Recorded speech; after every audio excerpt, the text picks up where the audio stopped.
بسم الله الرحمن الرحيم. السلام عليكم ورحمة الله وبركاته. الحمد لله رب العالمين، والصلاة والسلام على أشرف الأنبياء والمرسلين وعلى آله وصحبه أجمعين. سبحانك لا علم لنا إلا ما علمتنا إنك أنت العليم الحكيم، ولا حول ولا قوة إلا بالله العلي العظيم. قال رب اشرح لي صدري ويسر لي أمري واحلل عقدة من لساني يفقهوا قولي رب زدني علما. Amma ba'd. Alhamdulillah kita dapat bersama pada hari ini dan kita akan membincangkan tajuk pertama fiqh muamalat 1, iaitulah berkenaan dengan syariat dan muamalat, kepentingannya dalam kegiatan ekonomi.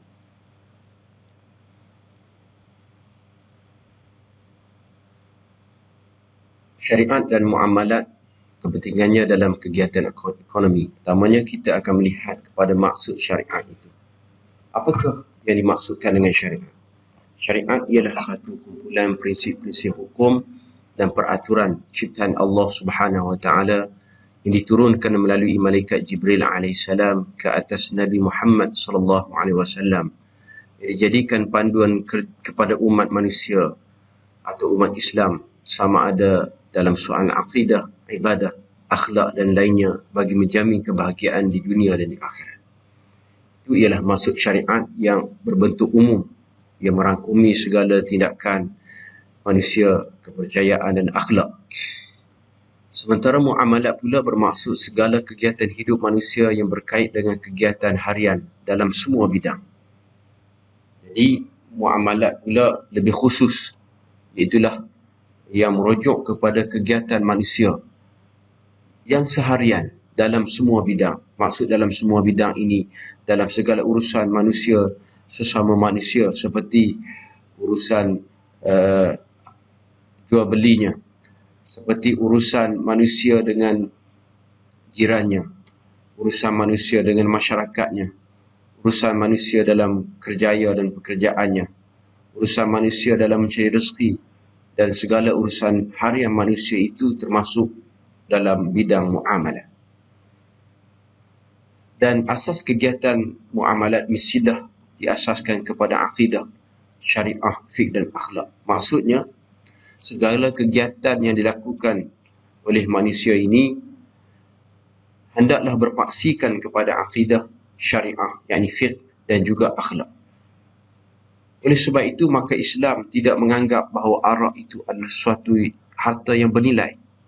Kalau seorang itu membuka kedai umpamanya untuk menjual arak, maka di situ dia akan menyentuh 3 perkara tadi, iaitulah akidah, syariat dan akhlak. Dari sudut akidahnya, jikalau dia melakukan perbuatan itu, iaitu menjual arak, dan menganggap bahawa ia adalah perbuatan yang dibenarkan oleh Allah Subhanahu Wa Taala dan tidak ada dosanya, maka berkemungkinan besar dia akan jatuh kepada mensyirikkan Allah Subhanahu Wa Taala dan mengingkari perintah Allah Subhanahu Wa Taala. Dan dari sudut syarak pula, kita tahu bahawa arak ialah suatu perkara yang diharamkan oleh Allah Subhanahu Wa Taala. Justru arak yang dijual itu, walaupun di sisi pandangan manusia ia bernilai, tetapi di sisi Allah Subhanahu Wa Taala dia tidak bernilai.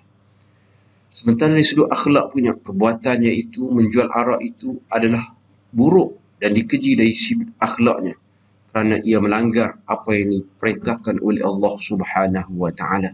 Dia melanggar tata susila sebagai seorang manusia, apatah lagi sebagai seorang yang beriman kepada Allah Subhanahu Wa Taala. Kemudian kita melihat pula kepada dalil pensyariatan. Dalil pensyariatan muamalat itu. Hendaklah kita ingat bahawa asal dalam muamalat adalah harus. Maknanya, asal segala tindakan yang membabitkan perkara muamalat dalam Islam asalnya adalah harus, melainkan jikalau ada dalil yang menunjukkan sebaliknya.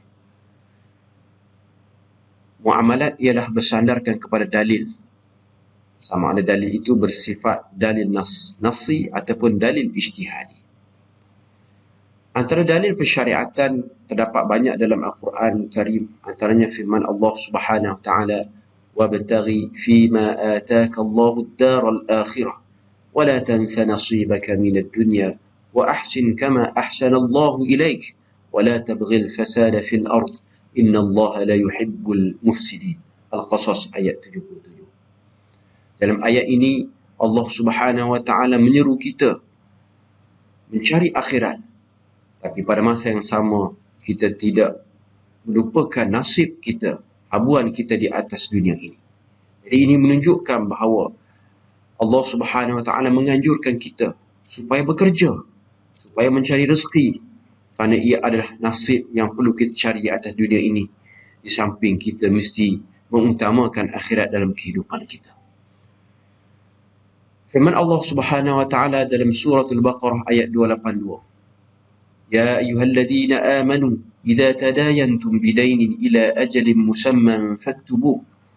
Wahai orang beriman, apabila kamu berhutang dengan suatu hutang kepada tempoh yang kamu tentukan, maka tulislah hutang tersebut. Ini merupakan ayat Al-Quran yang paling panjang dalam Al-Quran, dalam surah Al-Baqarah, yang mana dalam ayat ini Allah Subhanahu wa taala memerintahkan kita dalam urusan muamalat, seperti dalam urusan hutang piutang, kita hendaklah mendokumentasikan hutang tersebut. Jikalau kita tidak dapat melakukannya, sekurang-kurangnya kita membawa saksi yang menjadi saksi kepada hutang tersebut. Ini adalah panduan ilahi supaya kita dalam urusan muamalat, khususnya dalam hutang piutang ini, kita melakukan sikap supaya berjaga-jaga. Kita mengambil perintah Allah Subhanahu wa taala di sini, iaitu supaya kita mencatat segala hutang kita supaya ia tidak menjadi suatu bahan yang akan dipertikaikan kemudian. Kemudian dalam as-sunnah Rasulullah sallallahu alaihi wasallam, su'ila an-nabiy, Nabi telah ditanya, ayyul kasbi atyabu, manakah antara usaha yang dilakukan oleh manusia itu yang paling baik? Qala amalu rajuli biyadi. Nabi bersabda, usaha seorang lelaki dengan tangannya. Jadi ini menunjukkan bahawa usaha mencari rezeki itu adalah antara usaha yang mulia di sisi Allah Subhanahu wa taala. Dan semua ini menunjukkan bahawa Allah Subhanahu wa taala memberi perhatian kepada urusan muamalah. Dan seterusnya dalil pensyariatan ialah ijma' para ulama. Sepakat para ulama yang mengharuskan urusan muamalat sesama manusia kerana ia adalah suatu yang telah sabit dalam nas, dan juga ia merupakan suatu yang sangat diperlukan oleh manusia. Kemudian kita lihat pula kepada hikmat pensyariatan. Pada halaman 6 dalam modul ini menyatakan 3 perkara yang menjadi hikmah kepada pensyariatan di samping perkara-perkara lain yang tidak dinyatakan di sini. Iaitulah dengan adanya peraturan muamalat ini, dia dapat memenuhi keperluan hidup manusia.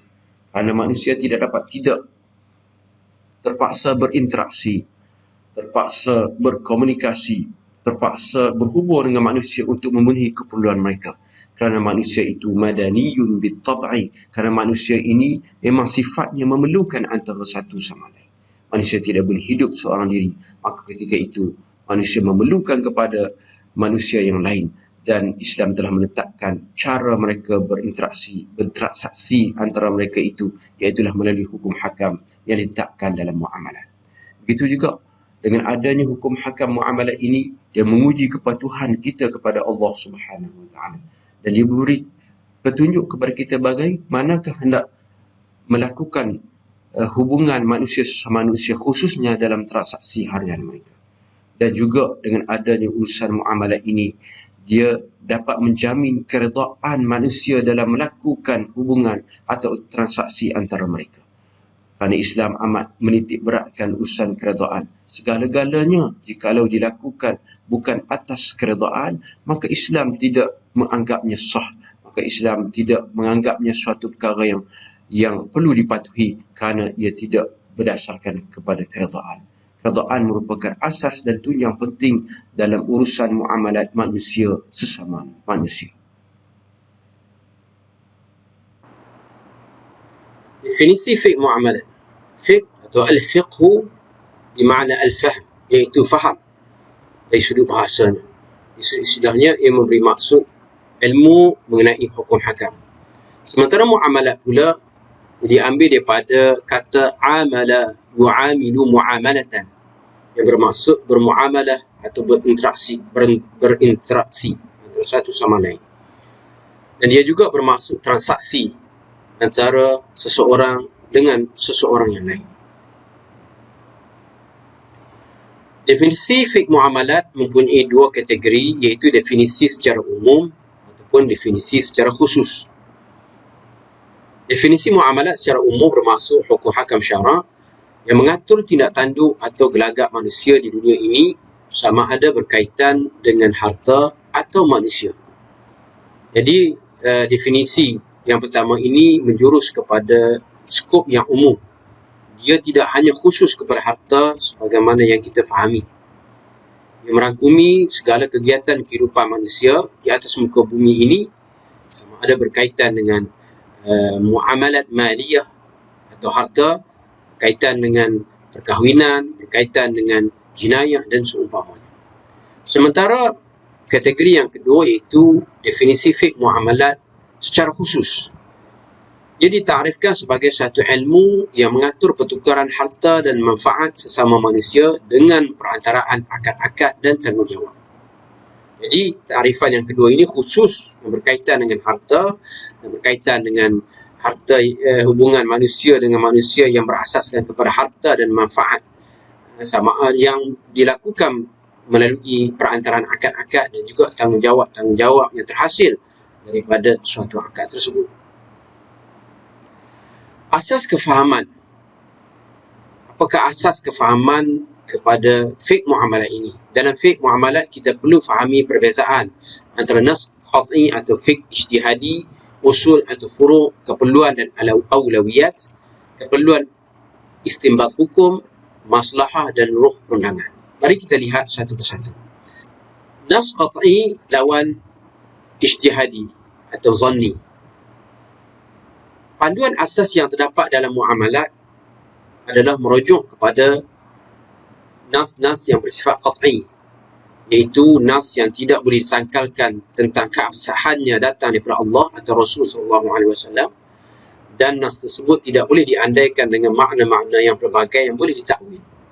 Panduan-panduan asas yang terdapat dalam fiqh muamalat merujuk kepada nas yang qat'i, seperti keredaan, seperti tidak boleh berlaku atas paksaan, atas kezaliman, tidak boleh berunsurkan riba, dan tidak boleh mengandungi perkara-perkara yang diharamkan oleh Allah Subhanahu Wa Taala. Itu jelas.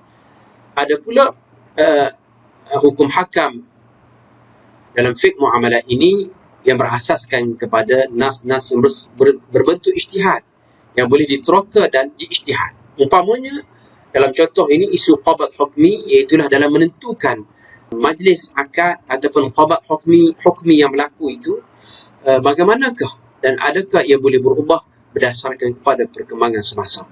Kalau suatu masa dulu transaksi ataupun sebagai contoh jual beli yang berlaku, qabat ataupun serah dan terima barang itu boleh berlaku secara fizikal, berlaku serta-merta antara penjual dan pembeli sebagai contoh. Tetapi pada masa ini zaman telah berubah, maka qabat itu kadang-kadang tidak lagi lahir dalam bentuk-bentuk yang konvensional seperti itu. Sebaliknya ia telah berubah mengikut perubahan zaman.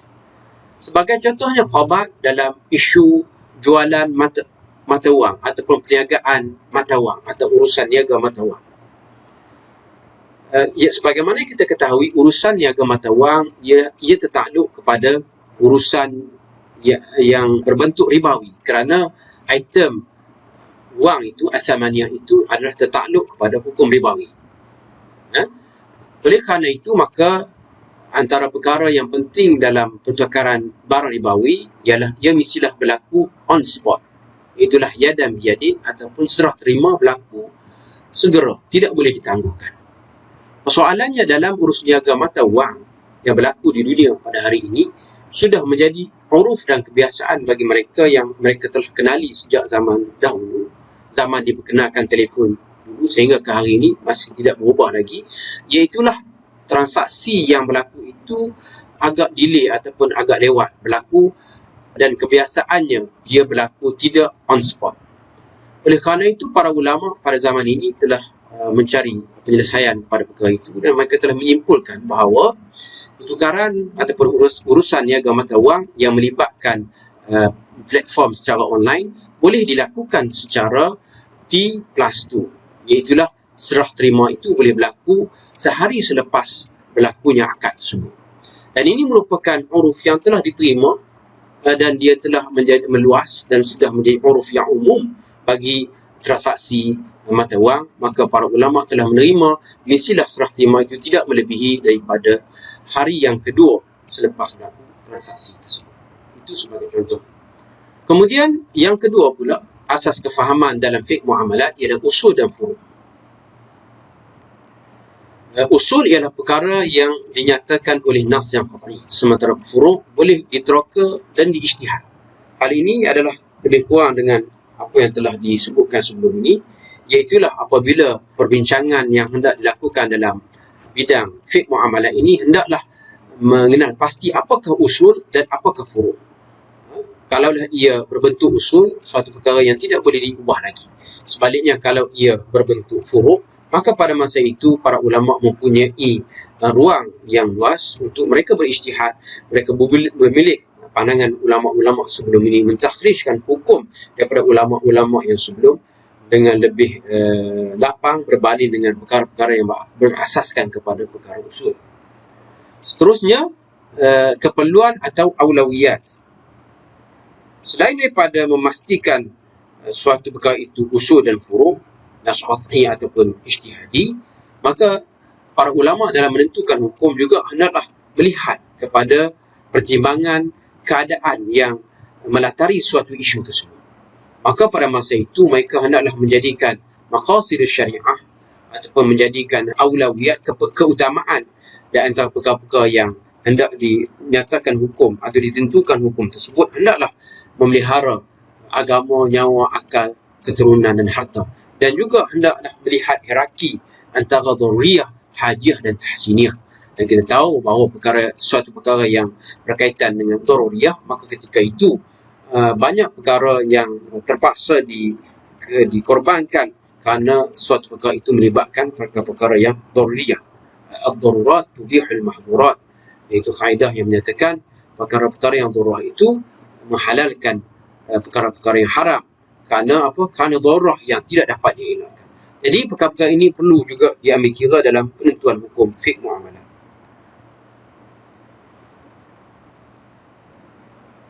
Maslahah dan ruh perundangan.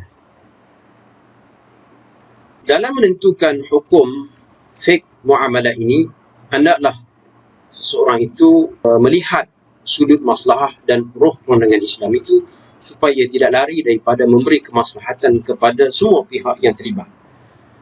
Dalam menilai antara hubungan penjual dan pembeli sebagai contoh, hendaklah dilihat dua pihak itu diletakkan pada situasi yang memberikan keuntungan kepada kedua pihak berdasarkan kemaslahatan masing-masing.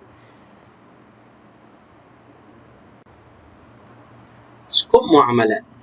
Keindahan muamalat Islam tidak dapat dilihat atau tidak terselah apabila kita melihatnya secara juzuk-juzuk terpisah. Sebaliknya, kita akan dapat melihat fiqh muamalat itu dengan lebih indah apabila kita melihatnya dalam skop yang lebih luas. Kita akan melihatnya dari sudut konsep dan falsafah, prinsip dan matlamat, hukum asas kegiatan, dan juga disiplin, peraturan akhlak, adab dan etika. Konsep dan falsafah. Sebagaimana yang kita ketahui bahawa setiap urusan muamalat mestilah berasaskan kepada akad. Setiap transaksi yang berlaku antara seorang dengan seorang itu, kita hendak kena pasti dalam akad manakah, bentuk akad yang bagaimanakah ia berlaku. Kerana setiap akad itu mempunyai perkara yang asas dan perkara yang ciri-ciri yang berbeza antara satu sama lain. Begitu juga kerelaan ataupun at-taradi antara orang yang berakad itu menjadi suatu perkara yang sangat penting dalam Islam, kerana ia menjadi asas kepada transaksi yang dihalalkan oleh Allah Subhanahu Wa Taala. Dan juga ia mestilah selari dengan akhlak, syariat dan juga akidah. Mestilah suatu transaksi yang berlaku itu berasaskan kepada akidah, syariat dan akhlak. Dia tidak boleh terpisah. Sebagaimana contoh yang telah kita bincang sebelum ini, iaitu arak. Apabila seorang itu menjual arak, dia boleh menjejaskan akidah seorang itu seandainya dia melakukannya dengan kefahaman bahawa arak itu adalah perkara yang baik atau perkara yang tidak diharam oleh Allah Subhanahu Wa Taala. Dia juga bercanggah dengan syariat kerana arak ada suatu perkara yang diharamkan. Dan dia bercanggah juga dari sudut akhlak kerana menjual arak itu adalah suatu yang tidak diterima sebagai satu akhlak yang mulia kerana ia bercanggah dengan perintah Allah Subhanahu Wa Taala. Begitu juga dengan amanah.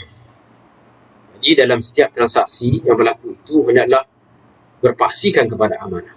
Transaksi antara manusia yang berlaku atas dasar penipuan, atas dasar ketidakjujuran dan seumpamanya adalah satu transaksi yang tidak diterima dalam syarak. Kerana itu banyak hukum hakam yang diletak di sana yang cuba nak mengelak daripada perkara-perkara yang boleh menyebabkan berlakunya tidak amanah. Begitu juga bebas dari unsur yang haram. Setiap perkara transaksi yang berlaku itu disilah tidak mempunyai unsur yang haram yang melanggar perintah Allah Subhanahu Wa Taala. Walaupun dari sudut keduniaannya dia boleh memberikan keuntungan, tapi oleh kerana ia melibatkan perkara yang haram, maka di sana Islam telah menghalangnya. Dan dalam transaksi, dalam hukum hakam muamalat, memastikan bahawa hak-hak mereka yang berakad, hak-hak mereka yang terlibat dalam akad tersebut mestilah dijamin. Kerana hukum hakam, peraturan yang berkaitan dengan akad, rukun, syarat dan seumpamanya itu menjurus kepada menjamin hak semua pihak yang terlibat supaya tidak ada di antara mereka yang terabai. Seterusnya, prinsip dan matlamat fiqh muamalat. Prinsip dan matlamat fiqh muamalat di sini yang dimaksudkan ialah paksi kepada prinsip muamalat ialah kebebasan. Kebebasan tetapi bukanlah kebebasan yang mutlak. Kebebasan yang diberikan kepada mereka iaitu mereka bebas untuk melakukan apa sahaja terhadap harta yang dimiliki secara sah, sama ada nak menjualkannya atau nak menghadiahkannya, menghibahkannya atau seumpamanya, itu adalah kebebasan pribadi yang diberikan oleh mereka yang punya hak terhadap apa yang dimiliki tersebut. Tetapi pada masa yang sama, sebagaimana kita sebut tadi, kebebasan itu adalah kebebasan yang ada hadnya. Kerana syarak tidak membebaskan manusia melakukan apa saja walaupun terhadap apa yang dimilikinya. Kerana di sana ada hukum hakam yang mesti dijaga. Dia ada kebebasan untuk bertindak atas hartanya, tapi hendaklah dipastikan bahawa tindakannya itu tidak boleh menzalimi orang lain. Tidak boleh melibatkan perkara yang haram dan seumpamanya. Dan juga dia berpaksikan kepada keadilan. Kerana Islam mengharamkan segala perkara yang berkaitan dengan kezaliman. Jual beli yang berbentuk paksaan, jual beli yang menginayahkan orang lain, seperti menyorok barang, melakukan penindasan, penipuan, pemerasan dan seumpamanya. Itu adalah perkara-perkara yang tidak dibenarkan dalam Islam, kerana muamalat dalam Islam adalah berasaskan kepada keadilan, dan keadilan itu adalah keadilan menurut tafsiran syarak. Dan juga muamalat Islamiah berpaksikan kepada prinsip ihsan. Ihsan antara orang yang bertransaksi, bukan hanya untuk mencari keuntungan semata-mata. Di sebalik apa yang dilakukan oleh mereka itu mestilah didasarkan kepada sifat ihsan. Seorang itu membuka perniagaan bukan sekadar untuk mencari keuntungan semata-mata, tapi di sana ada unsur-unsur ihsan. Sebab itulah apabila kita menimbang untuk orang, kita hendaklah lebihkan sedikit timbangan tersebut, kerana ia mempunyai ciri-ciri ihsan. Sabda Rasulullah SAW dalam satu hadis, rahimallahu rajulan samhan idza ba'a wa idza ishtara wa idza iqtada. Allah kasih kepada seorang yang baik layanannya ketika menjual, ketika membeli, dan juga ketika membuat pembayaran. Itulah perkara yang dititik beratkan dalam Islam, dalam prinsip muamalat yang mana hurriyah, keadilan dan juga ihsan itu mestilah wujud dalam transaksi-transaksi yang berlaku menurut fiqh muamalat yang kita bincangkan. Hukum asas kegiatan fardu ain dan fardu kifayah di sini dibincangkan berkenaan dengan kegiatan muamalat Islamiah itu tak lari daripada 5 hukum. Segala apa yang kita lakukan dalam hidup kita ini memang tak lari daripada 5 hukum ini. Ada kegiatan muamalat yang berbentuk fardu, ada bentuk sunnah, ada bentuk harus, bentuk makruh dan haram. Itu merujuk kepada bentuk kegiatan muamalat yang dilakukan. Umpamanya dia membuka kedai yang menjual barang yang fardu, seperti menjual barang makanan yang halal di suatu tempat yang majoriti umat Islam tapi tidak ada kedai yang menjual barangan halal. Itu juga dia boleh jadi haram jika dia menjual barang-barang yang bersifat haram, seperti menjual minuman beralkohol, menjual perkara yang diharamkan, dan begitulah seterusnya mengikut kepada bentuk apa yang bisnes yang dilakukan tersebut. Disiplin, peraturan, akhlak, adab dan etika ni suatu perkara yang juga berkaitan dengan perkara yang tadi. Dia merujuk kepada transaksi dan juga akad yang dilakukan itu. Kepentingan muamalat, halaman 14.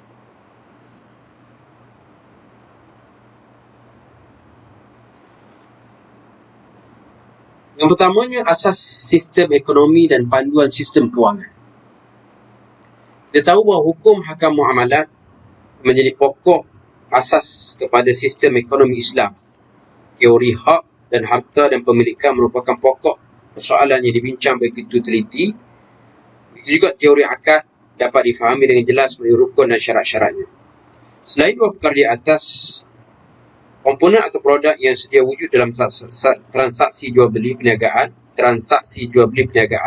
perusahaan dan perdagangan hampir sempurna untuk menangani berbagai masalah yang timbul, sehingga produk baru yang wujud pada hari ini hampir semuanya dihasilkan daripada gabungan komponen asal dalam transaksi muamalah. Di sini dinyatakan bahawa hukum hakam akad yang telah dibincangkan dalam Al-Quran dan Hadis dan telah diperhalusi lagi oleh para ulama dalam kitab-kitab mereka, sehingga ke hari ini diguna akad-akad tersebut, prinsip-prinsip tersebut cuma ditatwir, disesuaikan dengan keadaan semasa. Dengan peraturan yang begitu detail dibincangkan oleh para ulama itu, menjadikan hampir setiap daripada transaksi yang walaupun moden pada zaman ini, tapi mesti ada asasnya yang boleh kita rujuk, yang boleh kita kaitkan dengan akad tersebut, sama ada secara terpisah ataupun secara mix ataupun gabungan antara akad-akad tersebut. Seterusnya, fiqh muamalat dapat memenuhi keperluan manusia yang begitu mencabar pada hari ini, walaupun zaman berubah, teknologi semakin canggih dan seumpamanya, ruang muamalat manusia semakin luas. Pada hari ini boleh berlaku transaksi antara satu negara dengan satu negara yang lain dengan sekelip mata dan seumpamanya. Namun begitu, oleh kerana asas muamalat itu kukuh, maka dia dapat bertahan sehingga ke hari ini. Cuma bentuk saja yang berubah, tetapi sebagaimana kita lihat, akad-akad yang telah dibincang oleh para ulama itu masih relevan sehingga ke hari ini. Begitu juga dengan halangan dan cabaran, walaupun untuk memperkenalkan sistem ekonomi Islam dan juga fiqh muamalat Islam ini mempunyai halangan yang banyak dari sudut hambatan struktur dan undang-undang, kekangan kesedaran, komitmen dan kehendak, pemantapan dan penguasaan. Namun begitu, kita dapati bahawa sehingga ke hari ini fiqh muamalat Islamiah ini telah dapat bertahan dan dapat menghadapi segala perkara itu, walaupun di sana ada kekangan seperti kekangan kesedaran. Pada awalnya umat Islam tidak dapat membezakan antara bank Islam dengan bank bukan Islam. Bagi mereka ada perkara yang sama. Tapi pada hari ini kekangan itu dapat dikikis sedikit demi sedikit apabila muamalat Islamiah telah dapat menunjukkan betapa muamalat Islamiah ini menjaga kebajikan pengguna.